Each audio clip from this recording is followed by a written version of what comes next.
Olá, sejam bem-vindos ao canal Casos Arquivados Brasil. O caso de hoje vai te surpreender. O resultado do segundo exame de DNA chegou em uma tarde de quinta-feira. Era um marco, uma nova chance. 40 anos. Esse foi o tempo exato que a sociedade brasileira e principalmente a família Ramos Caetano esperou por uma verdade inquestionável. A probabilidade de erro era estatisticamente nula. Para colocar isso em perspectiva, e eu preciso que você compreenda, o Brasil não tinha sequer a tecnologia forense adequada, nem o conhecimento técnico necessário quando o corpo foi encontrado. Em 1992, estávamos na pré-história do exame de DNA. Mas aqui está a reviravolta que fará seu sangue gelar. Uma reviravolta tipicamente brasileira. O assassino, ou os assassinos, jamais foram de fato punidos. O corpo encontrado mutilado na vegetação, que todos, a polícia e a imprensa, achavam ser o de Evandro Ramos Caetano, talvez não fosse o dele. E aquela chave de casa, pendurada de forma macabra em uma árvore ao lado do cadáver, foi apenas uma pista fria, plantada ali para incriminar pessoas que, décadas depois, foram provadas inocentes. Então, como um crime que se tornou o mais famoso e sombrio do Paraná, que condenou inocentes por mais de 3 décadas, finalmente se reverteu, forçando o poder público a pedir perdão formalmente pelas atrocidades cometidas?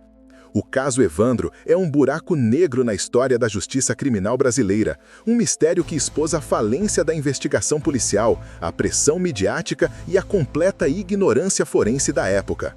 Mas provou algo terrível e libertador ao mesmo tempo. A verdade, por mais que tentem sufocá-la, por mais que demore, sempre vem à tona. Bem-vindos à mesa de casos arquivados. Eu sou seu apresentador e hoje levo você para dentro do caso Evandro, um caso que é a prova de que a nossa luta por justiça está longe de terminar. Antes de mergulharmos nesta história, se você é fã de True Crime e deseja ver a justiça prevalecer, mesmo que isso signifique anular condenações antigas e enfrentar os erros do passado, aperte o botão de inscrição agora mesmo. Este caso é um labirinto, uma história que precisa ser contada em toda a sua complexidade, e você vai querer seguir cada pista, cada denúncia de tortura e cada passo da absolvição. Vamos tocar o sino de notificação e começar. Guaratuba, 1992. O fim da inocência. Era uma manhã ensolarada de segunda-feira em Guaratuba, Paraná. A cidade era o retrato da paz. Praias modestas, moradores que se conheciam pelo nome e portas que em muitas casas sequer tinham trancas. Evandro Ramos Caetano acordou ansioso. Era 6 de abril de 1992. Ele tinha apenas 6 anos de idade, sorriso fácil e os olhos escuros e curiosos. Sua vida girava em torno da escola e das brincadeiras com os amigos. A família o descrevia como um garoto esperto e alegre, a personificação da criança brasileira simples. Evandro vivia com a mãe, Maria, e o pai, Ademir, em uma casa modesta. Naquela segunda-feira, por volta das 13h40, Evandro saiu de casa. Ele ia até o Colégio Caetano Munhoz da Rocha. Era um trajeto curto, cerca de 5 minutos a pé, que ele fazia todos os dias. Ele vestia uma bermuda e uma cueca e levava, como era costume, as chaves de casa. O pai e a mãe o viram sair e não tiveram qualquer receio. Em Guaratuba, a violência era uma notícia distante, lida em jornais de Curitiba. Essa foi a última vez que Evandro Ramos Caetano foi visto com vida. À noite, o silêncio de Evandro virou pânico. A busca inicial foi desesperada, mas desorganizada, feita pelos pais e vizinhos. A polícia local, com recursos limitados, não sabia como lidar com um desaparecimento infantil. A tensão na pequena Guaratuba cresceu exponencialmente, quando dias depois, outro menino, Leandro Bossi, também desapareceu na mesma região, reforçando a sensação de que um predador estava à solta. Há apenas 5 dias do desaparecimento de Evandro, em uma área de matagal e lama perto da serraria Abag, um cheiro pútrido guiou os investigadores. Foi ali que um corpo foi encontrado. Estava em avançado estado de decomposição. A cena era de horror indescritível. O corpo estava mutilado, sem os olhos, sem as vísceras e com as mãos e os pés cortados. O pai, Ademir, foi levado ao local e, sob forte comoção, reconheceu a cueca e uma mancha nas costas do corpo, embora o corpo fosse irreconhecível. O que cimentou o reconhecimento foi o objeto bizarro encontrado junto ao corpo, a chave de casa de Evandro, pendurada em uma árvore ao lado do cadáver. A conclusão imediata, apressada e forçada pela pressão pública foi: o corpo era de Evandro Ramos Caetano e o crime era hediondo, brutal e, segundo a investigação que estava se iniciando, ligado a rituais de magia negra.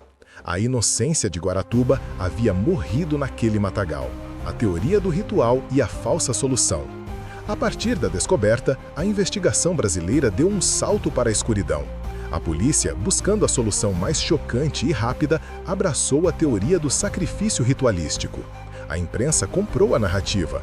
O crime só poderia ter sido obra de satanistas ou bruxos.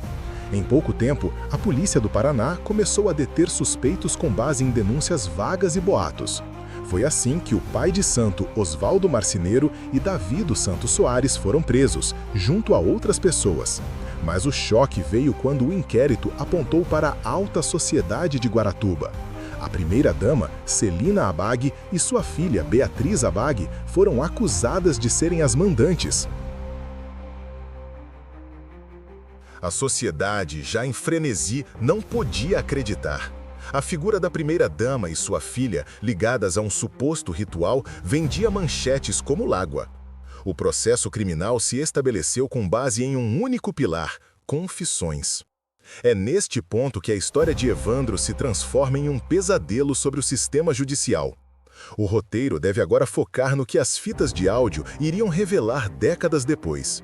Na delegacia, longe dos olhos da imprensa, as confissões foram obtidas sob as mais brutais sessões de tortura policial. Os suspeitos foram submetidos a espancamentos, choques elétricos e ameaças de morte. As gravações de 1992 revelam os gritos, os choros e as instruções dos policiais sobre o que exatamente os suspeitos deveriam confessar. Eles foram forçados a admitir o ritual, os detalhes da mutilação e o descarte do corpo. A justiça, na época, ignorou as alegações de tortura.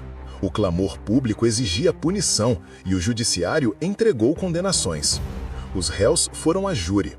O primeiro júri foi anulado.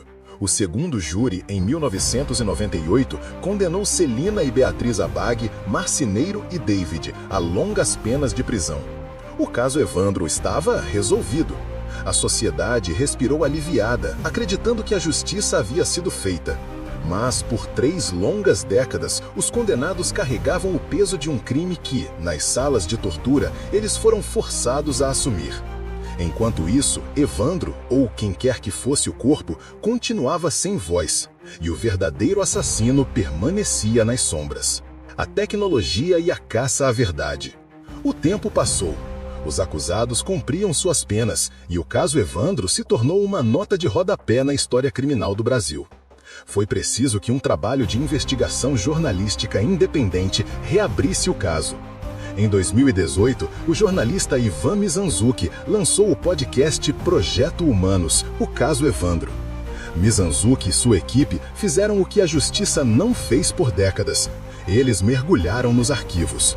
As fitas cassete originais das confissões de 1992.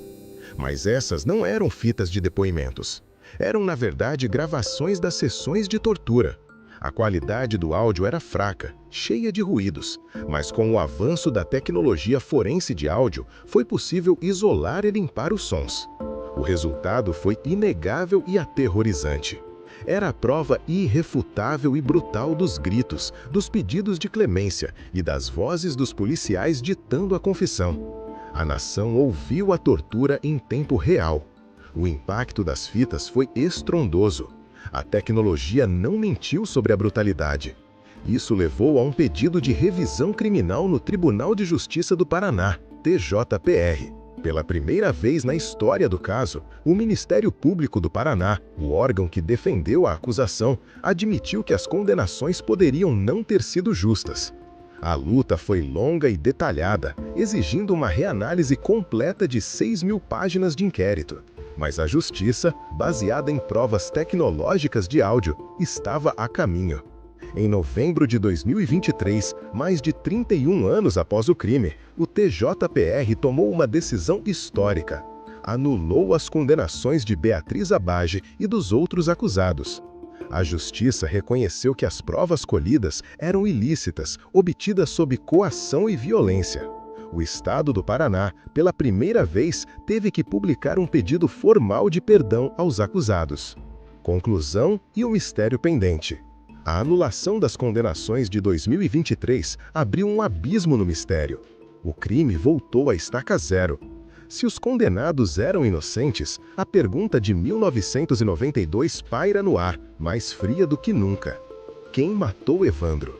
E mais, o corpo encontrado no matagal era realmente o de Evandro?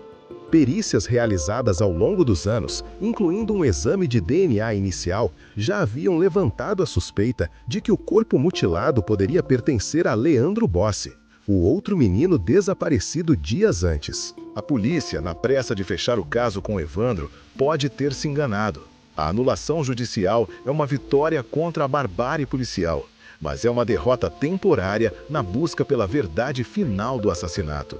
A lição é dura. A tortura não resolve crimes, apenas forja mentiras e encobre a verdade, permitindo que o verdadeiro responsável ou responsáveis permaneçam impunes.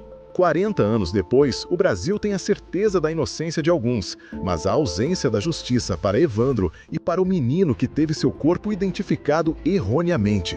O caso Evandro, hoje, não é mais sobre uma condenação, mas sobre a luta de uma nação para limpar os erros do passado.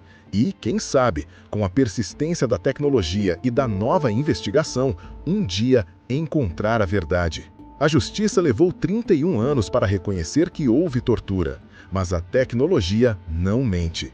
E é nela que reside a última esperança de resolver de fato este que é o mais sombrio dos casos arquivados brasileiros.